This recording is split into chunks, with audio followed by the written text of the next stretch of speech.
नमस्कार, मैं विष्णु शर्मा आप सभी का आपका ही अपने चैनल विष्णु एडीपी में हार्दिक स्वागत करता हूं। आज फिर से लेकर आया हूं एक बहुत अच्छी मोरल स्टोरी, जहां पे आपको बहुत सारे नए नए वर्ड्स, उसकी मीनिंग, प्रोनाउंसिएशन, ग्रामर, हर चीज़ सीखने को मिलेगा, वो भी बहुत ही आसान तरीके से, ताकि आप आसानी से इंग्लिश पढ़ना और इंग्लिश के ग्रामर, उसके ट्रांसलेशन सभी कुछ आप सीख सकें। चलिए स्टार्ट करते हैं। आज की स्टोरी का टाइटल है रीडिंग भगवद गीता। रीडिंग यानी पढ़ना, भगवद गीता तो भगवद गीता पढ़ना। तो भगवद गीता आप सभी को पता है, हमारे हिंदू जो हम हिंदू धर्म के लोग हैं, जो हमारे सनातन धर्म है, उसमें भगवद गीता का कितना महत्व आप सभी को पता है। आप किसी भी धर्म के हो, यदि आप भगवद गीता पढ़ेंगे, उसमें जो जो बातें कही गई है, लिखी गई हैं, वो आप बिल्कुल अपने लाइफ से रिलेट है।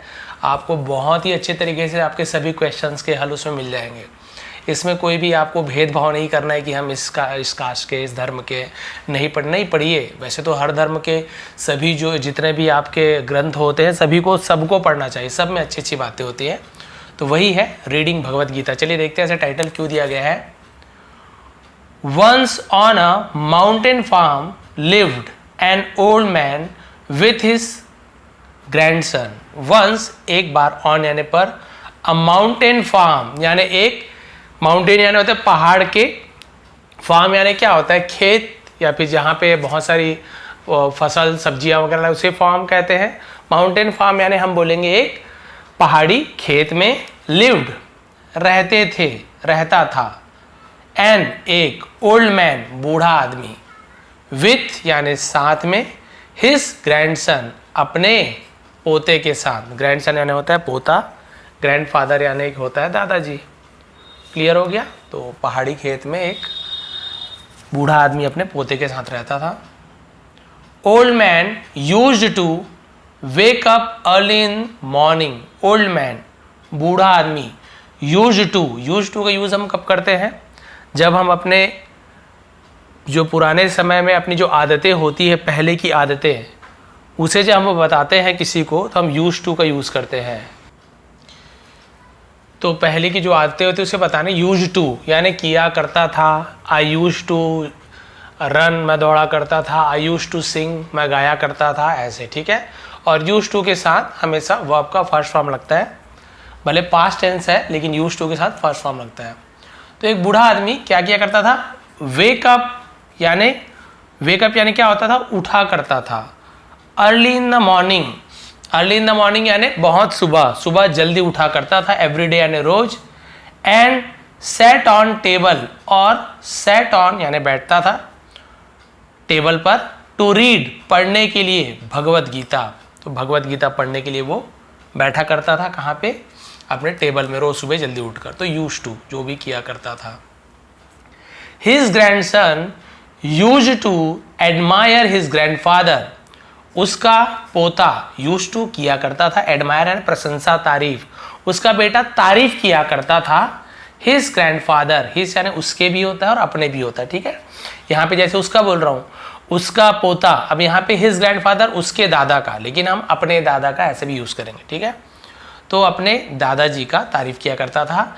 And wanted to be just like him, और वॉन्टेड चाहता था, वॉन्ट यानी चाहना, वांटेड पास्ट टेंस हो गया, सेकेंड फॉर्म चाहता था। टू बी यानी बनना, जस्ट यानी ठीक, लाइक हिम उसके जैसा, ठीक उनके जैसा बनना चाहता था, अपने दादाजी के जैसा। So he tried to do everything, इसलिए है ना, उसने कोशिश की, टू डू यानी करने की, एवरीथिंग यानी सब कुछ, the way his grandfather does, the way यानी जिस प्रकार से, वे यानी रास्ता भी होता है, प्रकार भी, जिस प्रकार से उसके दादाजी ने डज यानी किया था, या है ना, जिस प्रकार से उनके दादाजी जो भी चीज़ करते हैं वो वैसे ही करने की कोशिश करता था। हर प्रकार की वही चीज़ करता था, बिल्कुल वैसे जैसे उसका दादा करता था वैसे वो करता था। One day grandson went to his grandfather and said, one day एक दिन, ग्रैंडसन यानी पोता, वेंट यानी गया, गो वेंट गॉन, तो हम सेकेंड फॉर्म को यूज करेंगे वर्ब का, वेंट का, गया। टू किसके पास गया, कहाँ गया, तो टू प्रीपोजिशन का यूज होता है। हिज ग्रैंडफादर अपने दादाजी के पास गया, एंड सेड और कहा, दादू, अब हम लोग नॉर्मली दादू बोलते हैं, दादा दादू, तो दादू I read Bhagavad Gita daily, है ना, मैं पढ़ता हूँ। प्रेजेंट इंडेफिनिट टेंस है, एस से यस नहीं लगा है क्योंकि आई के साथ नहीं लगता। यहाँ पे होता ना वह पढ़ता है तो ही रीड्स ऐसे हो जाता। मैं भगवत गीता रोज पढ़ता हूँ, जस्ट लाइक यू, आपके ही जैसे, ठीक आपके जैसे। बट लेकिन I am not able to understand most of it. I am not able, मैं समर्थ नहीं हूँ, सक्षम नहीं हूँ, टू अंडरस्टैंड, समझने के लिए, मोस्ट ऑफ इट यानी उसमें से ज़्यादातर चीज़ों को। मैं उसमें से ज़्यादातर चीज़ों को समझने में सक्षम नहीं हूँ, नहीं समझ पाता मैं उसमें क्या क्या लिखा हुआ है। पढ़ता तो जरूर हूँ आपके जैसे, पढ़ भी लेता हूँ, बट उसका मीनिंग क्या है नहीं समझ पाता। And whatever I am able to understand, और वॉट एवर यानी जो कुछ भी, I am able to understand, I am able मैं सक्षम हूँ, टू अंडरस्टैंड समझने में, यानी जो कुछ भी मैं समझ पाता हूँ। आई फॉरगेट मैं भूल जाता हूँ, फॉरगेट ऐसे फॉरगेट, आर थोड़ा सा साइलेंट, आई फॉरगेट ऐसे फॉरगेट, लेकिन र को थोड़ा साइलेंट, जैसे डॉक्टर टीचर, तो टीचर डॉक्टर ऐसा र नहीं बोलते ना, तो I forget it as soon as यानी जैसे ही, एज सुन यानी जैसे ही, आई क्लोज द बुक मैं किताब बंद करता हूँ। तो जो कुछ भी मुझे समझ आता है लेकिन जैसे मैं किताब बंद करता हूँ मैं भूल जाता हूँ। If I forget what I read, और what good is it doing me to read Bhagavad Gita. If I forget है ना, यदि मैं क्या हो जाता हूँ, भूलता हूँ, वॉट आई रीड मैंने क्या पढ़ा, और या what good is it, sorry what good is it वो कितना अच्छा है, डूइंग मी यानी मुझे करने में, to read Bhagavad Gita, what good is it doing me to, हाँ तो क्या अच्छा है मुझे भगवत गीता पढ़ने में, यानी ऐसा क्या चीज़ है जो मुझे भगवत गीता पढ़ूँ, किस प्रकार से पढ़ूँ, क्या है कि मुझे समझ आए मैं भूलूँ ना। ये यहाँ पे ये पूछना चाहता है कि क्या अच्छा तरीका है भगवत गीता को पढ़ने का। मैं जो भी पढ़ता हूँ सब भूल जाता हूँ। Grandfather was holding a coal basket, तो जो ग्रैंडफादर थे, दादाजी थे, वॉज होल्डिंग यानी पकड़े हुए थे, होल्ड यानी पकड़ना, वॉज होल्डिंग पकड़े हुए थे, अ कोल बास्केट, एक कोल यानी तो कोयले का, जो कोयला उठाने का बास्केट होता है ना, टोकरी, बास्केट को टोकरी कहते हैं। तो बकेट यानी होता है बाल्टी और बास्केट यानी टोकरी, है ना, तो कई बार बकेट बास्केट में थोड़ा कंफ्यूज हो जाते हैं। तो कोयला उठाने का टोकरी को पकड़े हुए थे। ही टर्न टू बॉय, है ना, वह टर्न टू बॉय यानी लड़के की तरफ मुड़े, अब टू का यूज वहां पे ऐसे कर रहे हैं, लड़के की तरफ मुड़े। And handed him coal basket, और हैंडेड यानी होता है सौंप देना, दे देना, और उसे सौंप दिया, दे दिया कोल बास्केट को, उस कोयले रखने के टोकरी को, सेइंग कहते हुए, go down to river, go down to river यानी नदी, नदी के पास नीचे जाओ, है नीचे नदी में जाओ। And bring me a basket of water, and bring और लाओ, मी यानी मेरे लिए लाओ, अ बास्केट ऑफ वाटर यानी कि टोकरी, एक टोकरी पानी लेकर आओ। अब आपको पता भी टोकरी में तो छेद छेद रहता है, ये तो आप भी जानते हो, है ना, टोकरी कैसे रहता है। बोले जाओ और एक टोकरी पानी लेकर आओ। बॉय डिड एज टोल्ड, लड़के ने किया, डू करता है, डिड किया, डज हो जाता, तो डिड पास्ट टेंस है। बॉय डिड लड़के ने किया, एज टोल्ड जैसे कहा था, टेल का सेकंड फॉर्म टोल्ड, जैसे कहा था लड़के ने वैसे किया। बट लेकिन एज सुन एज यानी होता है जैसे ही कुड गेट टू होम, वह could get to home, all the water from the basket would get leaked, जैसे वो घर, है ना, क्या करता था, जैसे वो घर, जैसे घर आ सकता था, सभी पानी क्या होता था बास्केट से, वुड गेट लीक्ड, वुड हो जाता था, तो हम वुड का यूज करते हैं। वैसे विल का यूज, विल की जगह वुड का भी यूज करते, पास्ट टेंस में एक यूज टू के जैसे भी वुड का यूज होता था, हो जाता था करते, तो था ये के लिए वुड का यूज किया जाता है। तो बास्केट में से पानी लीक क्या ना होता, रिस जाता था, है ना, वो जैसे ही मतलब वो पानी लेकर मतलब आता ही था, पूरा पानी लीक हो जाता था। अभी सीधी सी बात है, घर आते तक तो लीक हो गई होगा। ग्रैंडफादर स्माइल्ड एंड सेड, दादाजी मुस्कुराए और कहा, गो बैक वापस जाओ, एंड और ट्राई अगेन फिर से कोशिश करो, बट लेकिन this time try to move a little faster, इस बार, है ना, ट्राई टू कोशिश करो, टू मूव यानी हिलने की, आगे बढ़ने की, चलने की, अ लिटिल फास्टर थोड़ा सा जल्दी, इस बार क्या करना, थोड़ा पानी लेके जल्दी से आना, है ना। आप बोले ठीक है, अभी तक भगवत गीता की बात क्या होने वाली भी आपको पता चल जाएगा। बॉय अग्रीड, लड़का राजी हो गया। एंड दिस टाइम, और इस बार, ही रैन फास्टर, रैन रन का सेकेंड फॉर्म रैन, वह दौड़ा, ऐसे होगा फास्टर, वह तेज दौड़ा। टू रीच होम, घर पहुंचने के लिए इस बार तेज दौड़ा कि जल्दी पहुंचो तो पानी रहे। विथ वाटर, पानी के साथ। बट इवन दिस टाइम, लेकिन इवन यानी भी, दिस टाइम इस बार भी, द बास्केट वॉज एम्प्टी, जो टोकरी थी एम्प्टी, खाली थी। एज, क्योंकि, नहीं एज यानी जैसे, ही गॉट होम, वह गॉट होम यानी घर पहुंचा, जैसे वो घर पहुंचा फिर से वो टोकरी खाली हो गई, जबकि स्पीड से आया था। Grandfather asked him to try again, दादाजी ने आस्क्ड, आज यानी पूछा भी होता है, और किसी को कुछ चीज़ करने के लिए आदेश देना को भी आस्क्ड कहते हैं। दादाजी ने उसे फिर कहा टू ट्राई अगेन यानी फिर से कोशिश करने के लिए, बट लेकिन, एवरी टाइम हर बार, बास्केट गेट एम्प्टी, टोकरी गेट एम्प्टी यानी खाली हो जाती थी। इन द वे, रास्ते पर ही खाली हो जाती थी हर बार। भाई वो कितना भी कोशिश करता था, स्पीड से लाता था, जल्दी लाता था, बट खाली हो जाती थी। लास्ट पेज है, छोटा सा है। अब देखिए इसमें फिर मोरल बहुत अच्छी मिलने वाली मोरल आपको। Grandson was tried and sad, पोता ने वॉज यानी ट्राइड कोशिश की, एंड सैड है ना, उसने कोशिश की और कहा। इट्स इम्पॉसिबल यानी इट इज़, ये है, इम्पॉसिबल ये असंभव है, यानी जो नहीं हो सकता उसको इम्पॉसिबल बोलते हैं। ये असंभव है टू कैरी वाटर, पानी लाना, इन अ बास्केट यानी इस बास्केट में पानी लाना असंभव है। आई कैन ब्रिंग, है ना, मैं क्या ला सकता हूँ, यू यानी आपके लिए, बकेट फुल ऑफ वाटर, मैं आपके लिए बकेट, देखिए बास्केट और बकेट अभी आपको बताया था ना, मैं आपके लिए बाल्टी भर पानी ला सकता हूँ। ब्रिंग यानी लाना, कैन यानी सकता हूँ, तो मैं आपके लिए बाल्टी भर पानी ला सकता हूँ, लेकिन इस बास्केट में पानी लाना असंभव है, ये तो नहीं हो सकता दादाजी। ग्रैंडफादर रिप्लाइड, बहुत ही अच्छा मोरल है, बस आप देखते रहिए, सुनते रहिए। दादाजी ने जवाब दिया, रिप्लाई यानी बोलते हैं ना, मेरा रिप्लाई नहीं करते मैसेज यानी जवाब देना, तो रिप्लाइड जवाब दिया, past tense. I don't want bucket of water, मैं है ना बाल्टी भर पानी नहीं चाहता।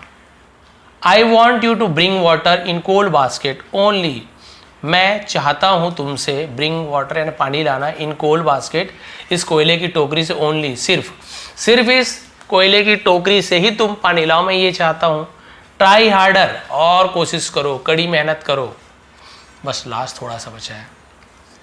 Boy knew that it would B impossible, boy लड़का है ना, न्यू दैट वह जानता था, है ना, ये जानता था कि, नो का न्यू हो गया past tense, it would be ये होगा, इम्पॉसिबल ये असंभव होगा, बट लेकिन, स्टिल यानी फिर भी, है ना, तक, ही ट्राइड फिर भी उसने कोशिश की, again bar bar, and this time और इस बार, ही रैन एज फास्ट एज पॉसिबल, जितना तेज हो सके, एज फास्ट एज जितना तेज हो सके संभव, है ना, जितना तेज संभव हो सके उतना दौड़ा, बट अगेन लेकिन फिर से, बास्केट वॉज एम्प्टी, उसका जो टोकरी था खाली था, जितना तेज हो सके वो दौड़ा फिर भी खाली था। बॉय वॉज टायर्ड, लड़का थक गया। He said to his grandfather, उसने कहा, सेस का सेड हो गया, से का सेड, अब ही से नहीं होता, ही सेस होता है, तो से का सेड पास्ट है। उसने कहा, प्रभु किससे कहा, कहाँ गया, तो टू का यूज करते, पता है, हिज ग्रैंडफादर, अपने दादाजी से कहा, सी दादू, देखो दादू, इट्स यूजलेस, ये बेकार है, यूजलेस यानी फालतू है, बेकार है, कोई मतलब का नहीं है। ग्रैंडफादर रिप्लाइड, दादाजी ने जवाब दिया। अब देखिए मोरल, बस लास्ट बचा है। यू थिंक इट्स यूजलेस, तुम्हें लगता है कि ये बेकार है, बट लुक, लेकिन देखो, look at the basket, basket को देखो, किसको देखो, बास्केट को देखो। Boy look at the basket, लड़के ने टोकरी को देखा, एंड सॉ और देखा या उसे दिखा, दैट की और देखा कि, basket was looking much cleaner, जो टोकरी वॉज लुकिंग यानी दिख रही थी, मच क्लीनर यानी ज्यादा साफ, कोयले की टोकरी थी, काली काली थी। अब बार बार पानी मिला आ रहा है, बार बार तो वो कोयला पूरा धुल गया, और जो काली काली टोकरी थी वह बहुत ज़्यादा साफ दिख रही थी। ही सॉ दैट, उसने देखा कि ऑल द कोल स्टेन्स, सभी कोयले के दाग धब्बे को स्टेन्स कहते हैं, सभी कोयले के धब्बे वर रिमूव्ड, मिट गए थे, रिमूव्ड यानी मिट जाना, हट जाना, हट गए थे, मिट गए थे, फ्रॉम यानी से, कहां से, द बास्केट, उस टोकरी से हट गए थे सभी दाग। And now it was clean from inside and out, और यानी अब इट वॉज क्लीन, ये साफ था, फ्रॉम यानी से, इनसाइड एंड आउट, अंदर से और बाहर से, अंदर और बाहर से साफ हो गया था वो कोयला, अंदर से भी और बाहर से भी, ऐसे नहीं कि बाहर से सब साफ था, टोकरी कोयले के दाग से साफ हो गया था। इतना बच्चा है। ग्रैंडफादर सेड, आप देखिए भगवत गीता क्यों पढ़ना चाहिए। दादाजी ने कहा, यू सी, तुमने देखा है ना, दैट की this basket is now clean, ये टोकरी इज यानी है नाउ क्लीन, अब साफ है, फ्रॉम ऑल स्टेन्स, सभी दाग धब्बों से, सभी दाग से, ये क्या है, सभी दाग से साफ है। दैट्स वॉट हैपन्स, है ना, दैट्स वॉट हैपन यानी क्या होता है, when you read Bhagavad Gita, जब तुम पढ़ते हो भागवत गीता, तो भागवत गीता पढ़ने से क्या होता है, यू मे नॉट अंडरस्टैंड और रिमेंबर, है ना, दैट्स वॉट हैपन, वैसा होता है जब तुम भागवत गीता पढ़ते हो। यू मे नॉट अंडरस्टैंड, तुम शायद नहीं समझ सकते, और रिमेंबर या याद कर सकते, वॉट यू रीड, जो तुम पढ़ते हो, बट इट वर्ड्स, लेकिन इसके शब्द या इसके जो वाक्य है, शब्द है, विल चेंज यू, तुम्हें बदल देंगे, will, from inside and out, अंदर और बाहर से। ठीक है, देखिए भगवत गीता पढ़ने का यहाँ पे महत्व बताया गया है कि जिस प्रकार से बास्केट से पानी तो नहीं ला पाए, उसी प्रकार से जब तुम भगवत गीता पढ़ोगे तो ये जरूरी नहीं कि तुम उससे क्या सीखते हो, क्या तुम्हें याद रहता है या नहीं रहता है, लेकिन जिस प्रकार से बार बार पानी लाने की कोशिश करने से पानी तो नहीं आया, लेकिन अंदर और बाहर से वो कोयले की टोकरी पूरी तरीके से साफ हो गई, उसी प्रकार से आप भागवत गीता पढ़ते हो, बस पढ़ रहे हो, समझ आ रहा है, कुछ नहीं आ रहा है, बाद में भूल जा रहे हो, कोई प्रॉब्लम नहीं।